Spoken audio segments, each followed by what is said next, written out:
बिस्मिल्लाहिर्रहमानिर्रहीम, अस्सलाम वालेकुम। मैं हूं ईसा नकवी। पाकिस्तान को सफारती सतह पर तनहा करने के मंसूबे के ऊपर काम शुरू हो चुका है। ये दावा है भारत के साबिक सफारतकारों का और भारत के फॉरेन पॉलिसी एक्सपर्ट्स का, जो उनके खारजा उमूर के माहिरीन हैं। वो अब ये दावा कर रहे हैं कि भारत जिस लाइन के ऊपर काम शुरू कर चुका है, इसका अल्टीमेटली नतीजा ये निकलेगा कि पाकिस्तान सफारती सतह पर तनहा हो जाएगा। इस वीडियो में मैं आपको बताऊंगा कि वो 6 कौन से अरब ममालिक हैं जिनके साथ भारत ने राबता किया है, और इन राबतों का मकसद, जो भारत के साबिक सफारतकार हैं और भारत की जो मिनिस्ट्री ऑफ एक्सटर्नल अफेयर्स है वो अनऑफिशियली अपने मीडिया को बता रही है, उसमें एक पहलू जो कि नहायत अहम है वो ये है कि इन ममालिक से राबते का मतलब ये है, और जो कोशिश की जा रही है भारत की तरफ से वो ये कि इन ममालिक में, इन 6 अहम तरीन अरब ममालिक में, मैं आपको नाम भी बताऊंगा और किन के साथ किस किस्म की गुफ्तगू चल रही है उसके हवाले से भी बात करेंगे। इन ममालिक के साथ राबतों में कोशिश ये की जा रही है कि इन ममालिक में पाकिस्तान के मुतबादिल के तौर पर भारत को पिच किया जाए और पाकिस्तान को और पाकिस्तानियों को रिप्लेस किया जाए इन ममालिक में, इन 6 अरब ममालिक में। साथ ही ये भी डिस्कस कर लेंगे कि भारतीय army chief general Manoj Mukund Naravane वो 4 रोज़ा दौरे के ऊपर 2 रोज़ सऊदी अरब और 2 रोज़ यूएई में गुजारेंगे। उसके हवाले से मैं पहले वीडियो भी कर चुका हूँ। भारतीय मीडिया इसके ऊपर रिपोर्ट मुसलसल कर रहा है। भारत की हुकूमत ने या सऊदी अरब की हुकूमत ने इस दौरे की सरकारी सतह पर ना तस्दीक की है, ना इसके हवाले से कोई कर्टन रेजर या इसके हवाले से कोई प्रेस रिलीज़ जारी की है। लेकिन भारतीय मीडिया जो है वो इस दौरे को पाकिस्तान के तनाजुर में डिस्कस कर रहा है, और गिवन पाकिस्तान का जो हिस्टोरिक रिलेशनशिप दोनों ममालिक के साथ, सऊदी अरब के साथ भी और मुत्तहिदा अरब अमारात के साथ भी, जिस किस्म का है, तो जाहिर है कि इसमें जो पहलू है इस सारी की सारी रिपोर्टिंग का, जो इसमें नुमायां अंसर नज़र आता है वो ये कि पाकिस्तान के हवाले से बात की जा रही है कि where does Pakistan stand now, कि अगर भारत के आर्मी चीफ वहाँ पर जाते हैं और भारत और सऊदी अरब के दरमियान, भारत और मुत्तहिदा अरब अमारात के दरमियान जहाँ पर ये बात कर रहे हैं कि naval exercises, joint military drills और डिफेंस प्रोडक्शन, यानी कि दिफाई पैदावार के शोबे में ताल्लुकात वो बढ़ाए जाएंगे, इसके हवाले से पुरअज़्म हैं ये तीनों ममालिक। तो फिर पाकिस्तान कहाँ स्टैंड करेगा? पाकिस्तान और सऊदी अरब, पाकिस्तान और मुत्तहिदा अरब अमारात के ताल्लुकात में वो गर्मजोशी और उस किस्म की जो है वो कुर्बत नज़र नहीं आती जो माजी में ख़ासा रही है। मैं आपको बताऊंगा कि पाकिस्तान जो है वो उसने क्या कोई काउंटर स्ट्रेटजी अपनाई है अभी तक कि नहीं।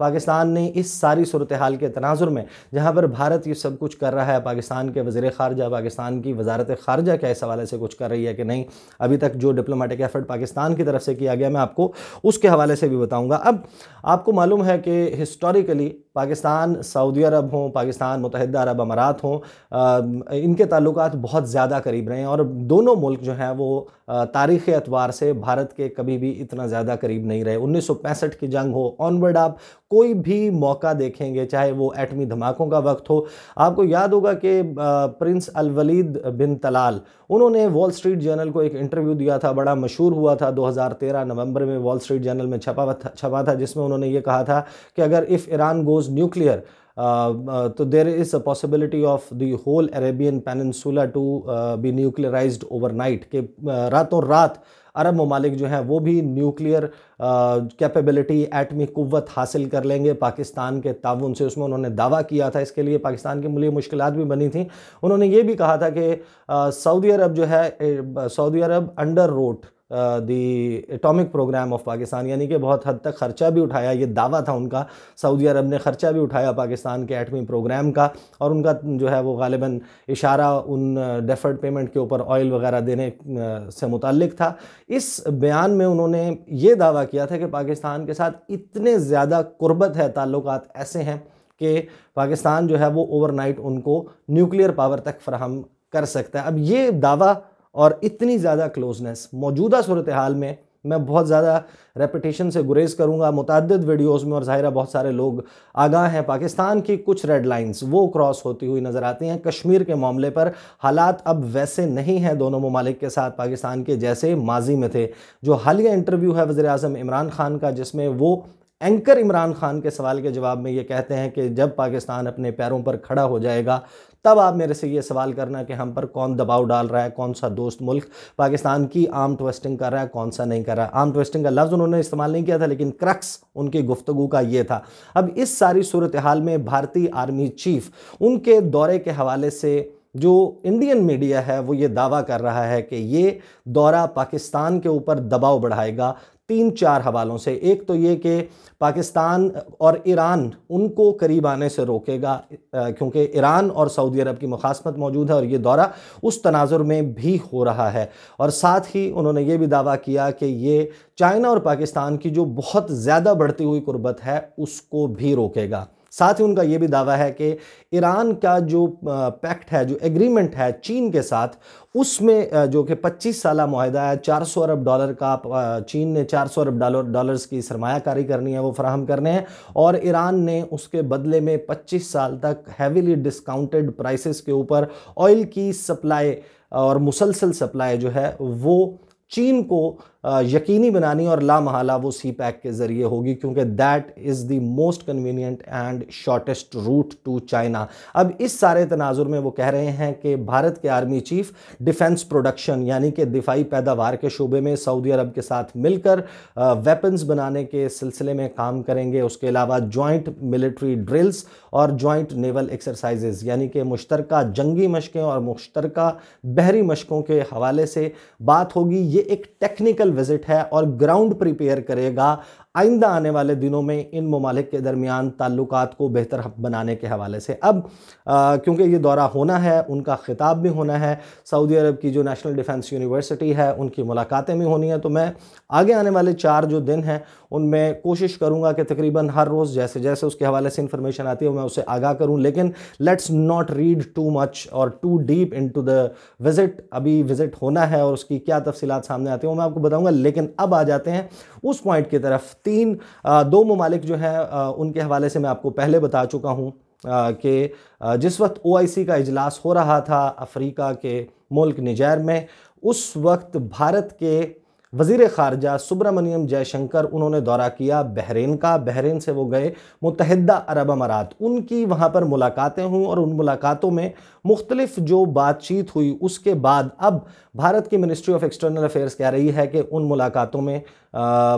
जो सुब्रमण्यम जयशंकर हैं उन्होंने इन ममालिक से दरख्वास्त की है कि जो कोविड-19 पेंडेमिक की वजह से जॉब लॉस हुआ था, रिपैट्रिएशन हुई थी, कुछ इंडियन वर्कर्स वापस चले गए थे, उनको वापस लाया जाए और प्रायोरिटी बेसिस के ऊपर जॉब्स दी जाएं। और अब इतलात साथ में ये भी हैं कि जिस तरीके से मुत्तहिदा अरब अमारात ने पाकिस्तान के जो वर्कर्स हैं उनके विज़िट वीज़ाज़, उनके वर्क वीज़ाज़ जो हैं उनके ऊपर अनअनाउंस्ड गैर एलानिया बैन लगाया हुआ है, पाबंदी लगाई हुई है।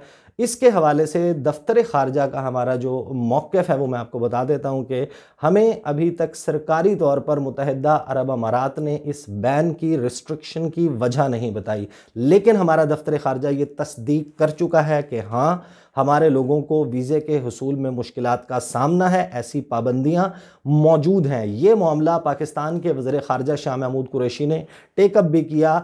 UAE की जो स्टेट मिनिस्टर हैं फॉर इंटरनेशनल रिलेशंस रीम अल हाशमी, उनके साथ OIC की साइडलाइंस पर। पाकिस्तान का डिप्लोमेटिक एफर्ट यहाँ तक महदूद है, लेकिन भारत ने इन दोनों ममालिक के साथ जो गुफ्तगू की उसके बाद एक जो निकी एशियन रिव्यू है उसने और भारत के कुछ इदारों ने ये जो खबर रसा इदारे हैं उन्होंने ये दावा किया है और उन्होंने रावलपिंडी की एक ऐसी एजेंसी को कोट किया है जो कि वर्कर्स को लेबर को बाहर भिजवाने का काम करती है कि लगभग 3000 जो उस एजेंसी के मुताबिक नोन है कि 3000 ऐसी जॉब्स हैं जो पाकिस्तानियों के पास थी। जब पेंडेमिक की सिचुएशन थोड़ा सा रिलैक्स हुई, वहाँ पर दोबारा भर्ती होनी थी, उन पर प्रेफर करके तरजीही बुनियादों पर भारतीयों को भर्ती किया गया है। अब ये 2 दौरे हैं। इसके बाद MEA जो है उसने जो हिंदुस्तान टाइम्स है और दीगर जो भारतीय खबर रसां इदारे हैं उनके साथ जो इन्फॉर्मेशन शेयर की है उसके मुताबिक सुब्रमण्यम जयशंकर जो कि भारत के वज़ीर ख़ारजा हैं वो कतर का और कुवैत का दौरा करने वाले हैं। इन 2 ममालिक का सऊदी अरब जो है उनका दौरा वो भी होने वाला है। इसके हवाले से भी उन्होंने दावा किया है। और जो उनके डेप्यूटी हैं या आप स्टेट मिनिस्टर समझ लें, वी मुरलीधरन, उन्होंने ओमान का दौरा करना है और ये दौरे अगले 15 रोज़ में होने वाले हैं। और इसमें यही गुफ्तगू की जाएगी कि भारत के वर्कर्स जो हैं उनको प्रायोरिटी के ऊपर रखा जाए। पाकिस्तानी वर्कर भी निकले हैं, तो अब जो जॉब रिप्लेसमेंट होनी है उसमें इन ममालिक से दरख्वास्त की जा रही है कि भारत के वर्कर्स को ज़्यादा तरजीह दी जाए। अब इनके हवाले से ये जो 6 ममालिक हैं, मुत्तहिदा अरब अमारात, सऊदी अरब, कुवैत, ओमान, कतर और बहरीन, ये 70% इंडियंस, यानी कि अगर 100 भारतीय जो हैं वो नॉन रेजिडेंट्स ऑफ इंडिया हैं, NRIs हैं, बाहर रहते हैं और उनके एक्सपैट्रिएट्स हैं जो उनके लिए कीमती ज़र मुबादला कमाते हैं, तो उनका 70% सिर्फ इन 6 ममालिक में मौजूद है। यही भारत के आदाद शुमार हैं जो ये बताते हैं कि मुत्तहिदा अरब अमारात में 3.4 मिलियन यानी कि 34 लाख भारतीय मौजूद हैं। किंगडम ऑफ सऊदी अरेबिया में 2.6 मिलियन यानी कि 26 लाख भारतीय मौजूद हैं। ओमान, कुवैत, कतर और बहरीन, इन 4 ममालिक में मिलाकर 29 लाख भारतीय मौजूद हैं, जो कि भारत को 80 अरब डॉलर का सालाना गैर मुल्की ज़र मुबादला भेजते हैं, जो कि उनके टोटल जो फॉरेन रेमिटेंसेस हैं बाकी पूरी दुनिया में मिलाकर 160, यानी अगर पूरी दुनिया देख लें तो टोटल 160 अरब डॉलर बनता है। उसमें से 80 बिलियन डॉलर्स जो है 80 अरब डॉलर वो इन 6 ममालिक से भारत को जाता है। और अब यहाँ पर कोशिश भारत की तरफ से ये की जा रही है कि इन ममालिक में मज़ीद अपना जो असर व रसूख है बढ़ाया जाए, अपने वर्कर्स के लिए काम किया जाए। पाकिस्तान के ताल्लुकात इन ममालिक के साथ कश्मीर वाला मामला हो, दीगर मामलात हों, उनमें अभी आजकल कुछ अच्छे नहीं चल रहे। उसके हवाले से डिप्लोमेटिक एफ़र्ट कुछ ख़ास होता हुआ नज़र नहीं आ रहा। जिस वक्त से 5 अगस्त के बाद से जो शाह महमूद कुरैशी का बयान था, जो इस तनाजुर में दिया गया कि पाकिस्तान चाहता था कि कश्मीर के मामले पर OIC का एक ख़ुसूसी इजलास जो है वो इस्लामाबाद बुलाया जाए, जिसके ऊपर उसे कोल्ड शोल्डर का सामना करना पड़ा। उसके नतीजे में जो ताल्लुकात ख़राब हुए, उसके बाद से कोई बड़ा हाई लेवल एक्सचेंजेस नहीं हुई। और ये जो इतलात हैं कि पाकिस्तानी वर्कर्स को मुश्किलात का सामना है, इसके ऊपर कोई एक्टिव डिप्लोमेटिक एफ़र्ट या पेंडेमिक के बाद इन ममालिक में पाकिस्तानियों को रीएडजस्ट करने के हवाले से फ़िल वक्त हमें कोई एक्टिव डिप्लोमेसी होती हुई नज़र नहीं आ रही। एग्जैक्टली सिचुएशन कैसे चलती है, क्योंकि भारतीय कुछ इस किस्म के दावे कर रहे हैं कि अब जो नेचुरल आउटकम है MM नरवाने के विज़िट का वो ये होगा कि अब सऊदी अरब के आर्मी चीफ रेसिप्रोसिटी के लिए यानी कि एक तरीके से अपना जेस्चर जो है वो रिटर्न करने के लिए मुतवक्के तौर पर भारत का दौरा भी कर सकते हैं। और इसी तरह मुत्तहिदा अरब अमारात के जो आर्मी चीफ हैं वो भी दौरा करेंगे भारत का। ये दावा है, ये सारे दावे हैं भारत के। इनके ऊपर एग्जैक्टली सिचुएशन किस तरीके से अनफोल्ड होती है मैं उसको कवर करता रहूँगा और कोशिश ये भी करूँगा कि इसके ऊपर पाकिस्तान के दफ्तर ख़ारजा से भी मौक़िफ़ लूँ और पाकिस्तान के जो साबिक़ सफ़ारतकार हैं वो इस सारे दौरे को, इन डेवलपमेंट्स को किस तरह देखते हैं, वो मैं आपको आने वाली वीडियोज़ में इंशाल्लाह बताता रहूँगा। अगली वीडियो में आपके साथ मुलाकात होगी। मुझे इजाज़त दीजिए। अल्लाह हाफ़िज़।